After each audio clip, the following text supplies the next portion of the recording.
Hello students, आज हम पढ़ेंगे इंट्रोडक्शन टू स्पेक्ट्रोस्कोपी। इस लेक्चर के बाद हम कुछ इम्पोर्टेंट पॉइंट्स हैं जिनको आंसर कर सकेंगे, जैसे स्पेक्ट्रोस्कोपी क्या है, स्पेक्ट्रम क्या है, इलेक्ट्रोमैग्नेटिक स्पेक्ट्रम क्या होता है और डुअल नेचर इलेक्ट्रोमैग्नेटिक रेडिएशन का क्या होता है। इसके साथ ही जब इलेक्ट्रोमैग्नेटिक रेडिएशन किसी मैटर पे या सैंपल पे पड़ती है तो कौन कौन से फेनोमेनास ऑब्जर्व होते हैं। तो सबसे पहले देखते हैं स्पेक्ट्रोस्कोपी क्या है। Spectroscopy is the study of interaction of electromagnetic radiation with matter. तो यहाँ पर जब रेडिएशन इलेक्ट्रोमैग्नेटिक रेडिएशन कोई सैंपल पे पड़ता है तो उनके बीच में जो इंटरेक्शन होता है उसको हम स्पेक्ट्रोस्कोपी में स्टडी करते हैं, और वो जो इंटरेक्शन होता है उसको हम रिकॉर्ड करते हैं in the units of frequency, as a function of frequency. क्योंकि जब हम कोई इलेक्ट्रोमैग्नेटिक रेडिएशन किसी सैंपल के ऊपर स्ट्राइक करते हैं तो उसके अंदर जो चेंजेस होते हैं अलग अलग फ्रीक्वेंसी स्ट्राइक करेंगे और अलग अलग चेंजेस ऑब्जर्व करेंगे, और उसके साथ ही हमको रिस्पॉन्स वर्सेस फ्रीक्वेंसी का एक रिलेशनशिप मिल जाता है, जो जानकारी हमको किसी भी सैंपल की इंफॉर्मेशन या स्ट्रक्चर पता लगाने के लिए इस्तेमाल हम उसमें कर सकते हैं। अब स्पेक्ट्रोस्कोपी जो है इसके अंदर एक्चुअली जो मेन प्रिंसिपल जो हो रहा है वो हो रहा है एक्सचेंज ऑफ एनर्जी। क्योंकि इलेक्ट्रोमैग्नेटिक रेडिएशन जो है that is having a high energy and it provide it behave और it like act as a energy source, और वो एनर्जी देता है सैंपल को, मैटर को, और मैटर वो एनर्जी जो है उसको लेकर कुछ दूसरे तरीके से प्रोसेस आउट करता है, जो कि उसके स्ट्रक्चर के अंदर, इंटरनल स्ट्रक्चर के अंदर किसी भी मैटर के कुछ चेंजेस क्रिएट होते हैं या चेंजेस लेकर आता है, और उन चेंजेस को हमें ऑब्जर्व करना होता है।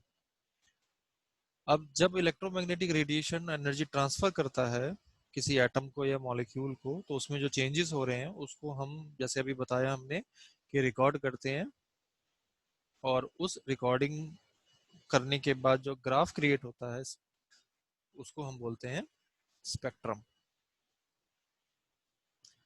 अब सबसे पहले ये देखते हैं कि इलेक्ट्रोमैग्नेटिक स्पेक्ट्रम क्या है और उसके कौन कौन से रीजन्स होते हैं।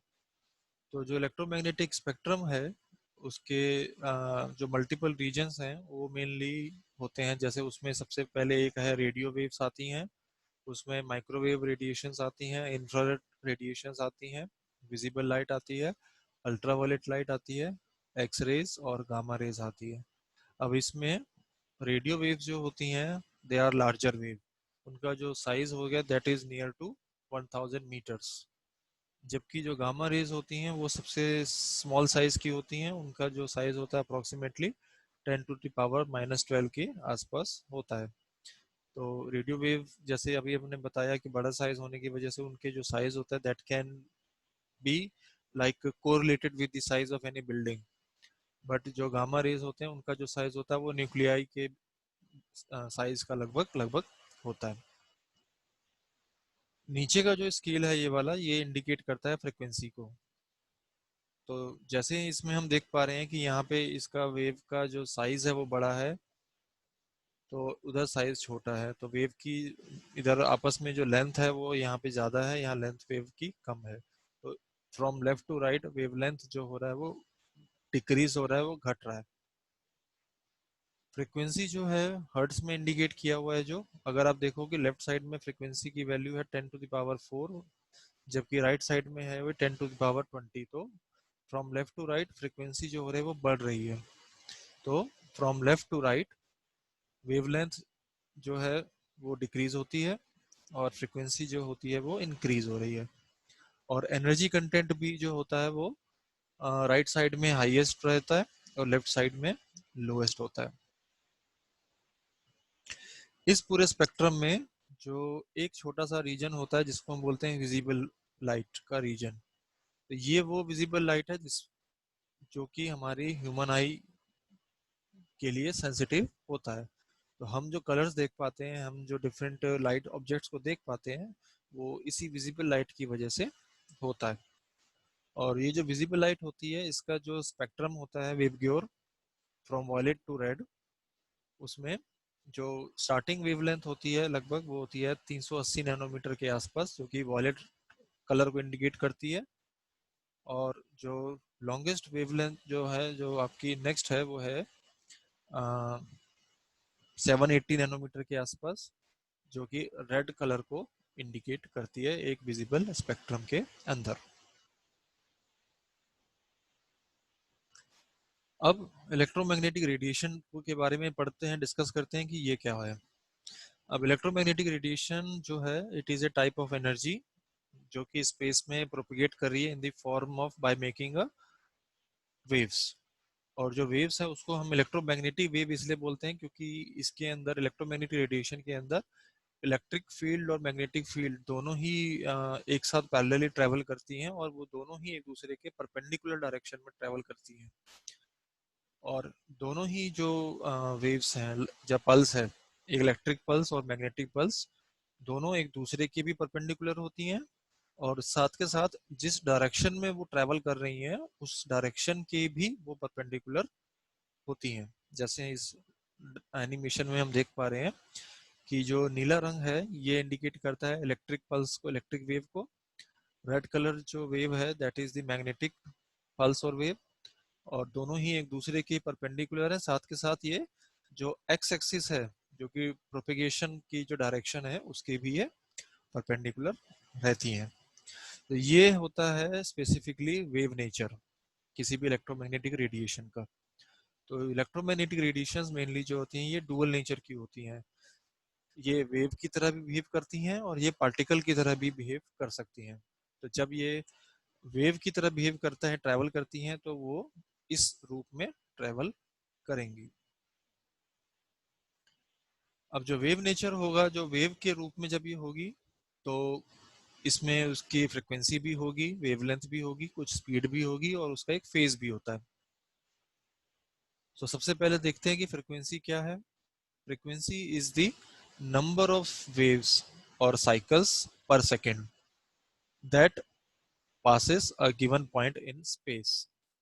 तो जब किसी एक पर्टिकुलर पॉइंट से कोई वेव ट्रैवल कर रही है, तो उस एक पर्टिकुलर पॉइंट को पास करने में कितनी साइकिल्स वो ले रही है, या कितनी साइकिल्स उस पर्टिकुलर पॉइंट से पास हो रही हैं, उस पर डिपेंड करता है। That is the frequency. और इसको हम सिंबलाइज करते हैं म्यू से, और इसकी यूनिट होती है साइकिल पर सेकेंड। यानी एक सेकेंड में कितनी साइकिल ट्रैवल कर रही हैं उस पर्टिकुलर पॉइंट से, दैट इज द फ्रिक्वेंसी। और दूसरी यूनिट है इसकी जो कि यूनिवर्सली आजकल यूज होती है, that is the hertz. Hertz या मेगा हर्ट्स आपने कॉमनली सुना होगा। अब दूसरी तरफ जो सेकंड पैरामीटर होता है उसको बोलते हैं हम वेवलेंथ। अब वेवलेंथ है डिस्टेंस, वेव की लेंथ। मतलब दो, जब वेव है, वेव के बीच की जो दो पीक्स हैं, चाहे ऊपर की तरफ देखोगे तो दो क्रस्ट हैं, नीचे की तरफ देखेंगे तो दो ट्रफ्स हैं। तो दो क्रस्ट या दो ट्रफ्स के बीच की जो डिस्टेंस है that is the wave length. और इसको हम सिंबलाइज करते हैं लैम्डा से, और इसकी यूनिट होती है या तो एंगस्ट्रॉम, या नैनोमीटर, या माइक्रोमीटर। तो मतलब जितनी भी लेंथ की यूनिट्स होती हैं वो सब वेवलेंथ की यूनिट होंगी।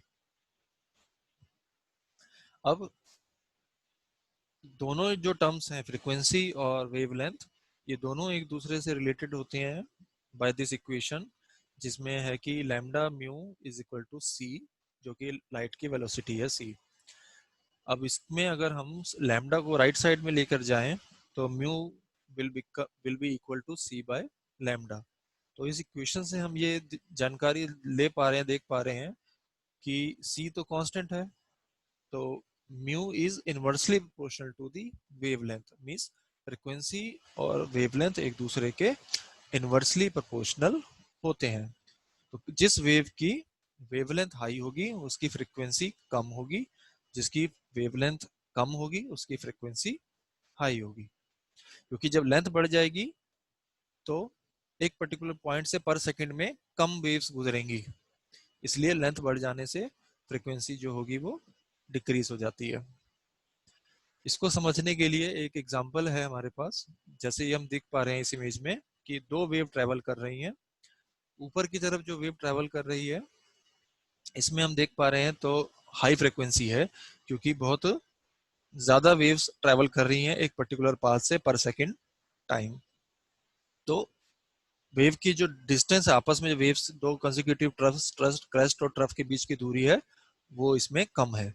तो हाई फ्रिक्वेंसी होने की वजह से वेव की लेंथ जो है वो कम है। लेकिन नीचे की तरफ जब हम देख रहे हैं, जब लेंथ बढ़ जा रही है तो वेव लेंथ भी इंक्रीज हो गया, तो अब फ्रीक्वेंसी कम हो गई। जब स्मॉल वेव लेंथ थी तो ज्यादा फ्रीक्वेंसी से ज्यादा वेव ट्रेवल कर रही हैं, और जब वेव लेंथ बढ़ गई तो कम वेव ट्रेवल कर रही हैं किसी एक पर्टिकुलर पॉइंट पे पर सेकेंड टाइम में। तो इसीलिए वेवलेंथ और frequency are inversely proportional to each other. अब इसके साथ ही एक और टर्म होती है जिसे हम बोलते हैं वेव नंबर। वेव नंबर जो है that is the count of number of waves in given unit of length. तो यहाँ पर हमको अब लेंथ देखनी है कि एक पर्टिकुलर लेंथ में से कितनी वेव्स पास हो रही हैं, वो नंबर देखने हैं हमें। तो ये जो है इसको सिंबलाइज करते हैं हम, इसका जो सिंबल होता है म्यू बार। और म्यू बार को अगर आपको पता लगाना हो, निकालना हो, तो इक्वेशन है म्यू बाय सी। अब अगर अब इसमें आप लाइक वो डाल दो, इसको कन्वर्ट कर दो, सॉल्व सिंप्लीफाई कर दो, तो ये बन जाएगा 1/λ, यानी कि 1/, वेवलेंथ। तो अब वेव नंबर जो है वो भी वेवलेंथ के इनवर्सली प्रोपोर्शनल है, जबकि फ्रीक्वेंसी के ये डायरेक्टली प्रोपोर्शनल होता है। अब क्योंकि इनवर्सली प्रोपोर्शनल है लेंथ के वेव नंबर भी, तो इसलिए इसको हम एक्सप्रेस करते हैं 1/डिस्टेंस की यूनिट में। तो अगर वेवलेंथ हमारी नैनोमीटर में है तो ये हो जाएगा 1/नैनोमीटर। अगर वेवलेंथ हमारी सेंटीमीटर में है तो ये हो जाएगा 1/सेंटीमीटर, और सेंटीमीटर इनवर्स। कॉमनली यूज होने वाली यूनिट है सेंटीमीटर इनवर्स और 1/सेंटीमीटर। तो ये इक्वेशन की हेल्प से आप वेव नंबर को और वेवलेंथ को किसी भी यूनिट में आपस में कन्वर्ट कर सकते हैं। अब जब पार्टिकल नेचर की हम बात करते हैं तो हमको एक चीज ध्यान रखना है कि पार्टिकल नेचर में जो इलेक्ट्रोमैग्नेटिक रेडिएशन होता है वो एक फोटोन के रूप में बिहेव करती है, वो वेव के रूप में बिहेव नहीं करती है। तो फोटोन जो है वो लाइट के कुछ एनर्जी पैकेट्स होते हैं जिसे हम बोलते हैं एनर्जी क्वांटास, तो उसके रूप में वो बिहेव करती है। और जो एनर्जी होती है फोटोन की उसको हम शो करते हैं E=h इक्वेशन की मदद से। जब आप म्यू की वैल्यू इसमें प्लेस कर देंगे तो इट विल बिकम hc/λ। अब यहाँ भी अगर आप देखो तो energy is directly proportional to the frequency, but energy is inversely proportional to the wavelength again. So ऐसी कोई वेव जिसकी वेवलेंथ ज्यादा है उसकी एनर्जी कम होगी, जब वेवलेंथ कम होगी तो एनर्जी ज्यादा होगी। यानी इसका मतलब एनर्जी, फ्रीक्वेंसी और वेव नंबर तीनों ही टर्म्स जो हैं वो वेवलेंथ के इनवर्सली प्रोपोर्शनल है या अपोजिट होंगे। तो जब जितनी भी लाइक लॉन्गर या बिगर वेवलेंथ वाली वेव्स होंगी या लॉन्गर वेवलेंथ होगी तो वहां पे फ्रीक्वेंसी भी कम होगी, एनर्जी भी कम होगी और वेव नंबर भी कम होगा। और जो शॉर्टर वेवलेंथ्स होती हैं उनमें एनर्जी, फ्रीक्वेंसी और वेव नंबर सब हाई होगा। अब फोटॉन्स के केस में या पार्टिकल नेचर जब हम डिस्कस कर रहे हैं तो एक चीज दिमाग में आपको रखना है कि फोटॉन्स जो होते हैं they are the energy packets, तो they mainly contain the energy. Mass नहीं होता है इनके पास और चार्ज भी नहीं होता। अब नेक्स्ट क्वेश्चन ये है कि जब कोई इलेक्ट्रोमैग्नेटिक रेडिएशन किसी सैंपल पे पड़ती है, मैटर पे पड़ती है, तब क्या होता है? तो what are the processes which are taking place? तो इसको समझने के लिए let's start with the sample. तो एक सैंपल है जो आपने सैंपल सेल में, ट्यूब में किसी में फिल किया हुआ है, और जब इसके ऊपर कोई इलेक्ट्रोमैग्नेटिक रेडिएशन आएगी, स्ट्राइक करेगी, तो उसको हम बोलते हैं इंसिडेंट लाइट और इंसिडेंट रेडिएशन। तो जब लाइट पड़ने के बाद सैंपल के अंदर क्या क्या प्रोसेस हो सकते हैं? सबसे पहली पॉसिबिलिटी है कि सैंपल जो है वो कुछ पार्ट लाइट का एब्जॉर्ब करेगा और एब्जॉर्प्शन का फेनोमेना आपको ऑब्जर्व होगा। और जब एब्जॉर्प्शन होगा लाइट का, तो उस टेक्निक के या इस प्रिंसिपल के ऊपर बेस्ड जितने मेथड्स होंगे स्पेक्ट्रोस्कोपी के, उन्हें हम बोलते हैं एब्जॉर्प्शन स्पेक्ट्रोस्कोपिक मेथड्स और टेक्निक्स। तो एब्जॉर्प्शन स्पेक्ट्रोस्कोपी में मेनली आता है UV visible spectroscopy, IR spectroscopy and rotational spectroscopy.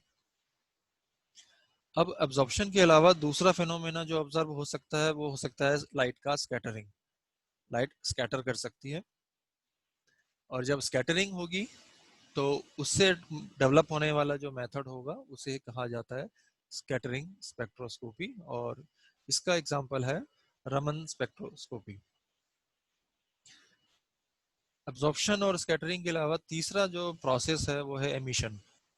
Emission में क्या होता है कि जब कोई रेडिएशन सैंपल के ऊपर पड़ती है तो सैंपल कुछ पार्ट लाइट का एब्जॉर्ब कर लेता है, और एब्जॉर्ब करने के बाद जो लॉन्गर वेवलेंथ की लाइट है उसको वो रिलीज करता है, वो एमिट करता है।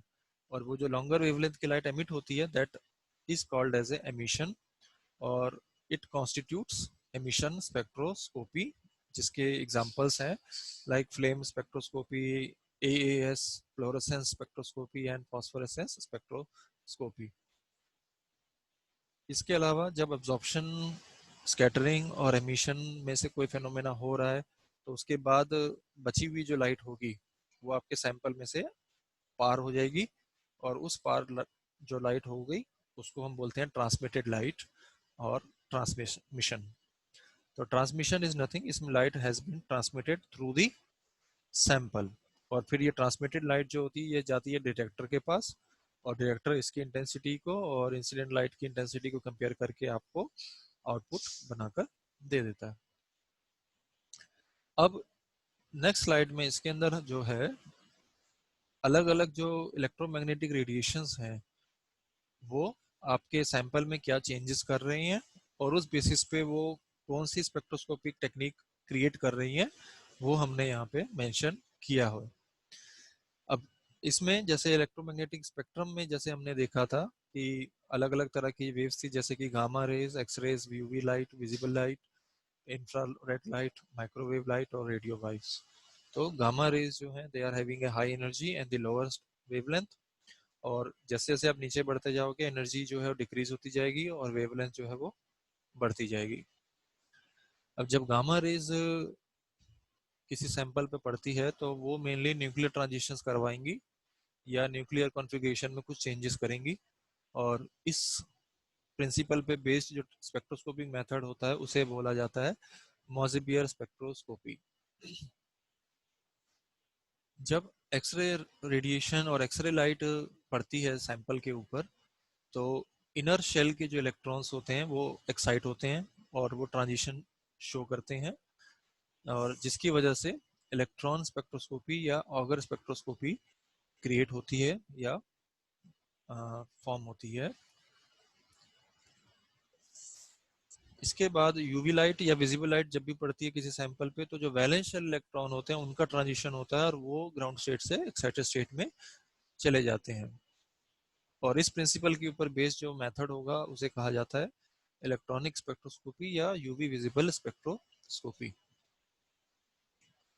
जब इंफ्रारेड आईआर लाइट पड़ेगी तो जो वाइब्रेशनल लेवल्स हैं उनमें ट्रांजिशंस होंगे, और उसकी वजह से डेवलप होने वाले मेथड को कहा जाता है वाइब्रेशनल स्पेक्ट्रोस्कोपी और सिंपली इंफ्रारेड स्पेक्ट्रोस्कोपी और आईआर स्पेक्ट्रोस्कोपी। अब माइक्रोवेव रेडिएशन जब पड़ेगी सैंपल पे तो जो रोटेशनल लेवल्स होते हैं मॉलिक्यूल्स में उनमें ट्रांजिशंस होंगे, उनमें जंप एक्सचेंज होगी एनर्जी का, और उसकी वजह से प्रोड्यूस होने वाले मेथड को या जनरेट होने वाले मेथड को कहा जाता है रोटेशनल स्पेक्ट्रोस्कोपी।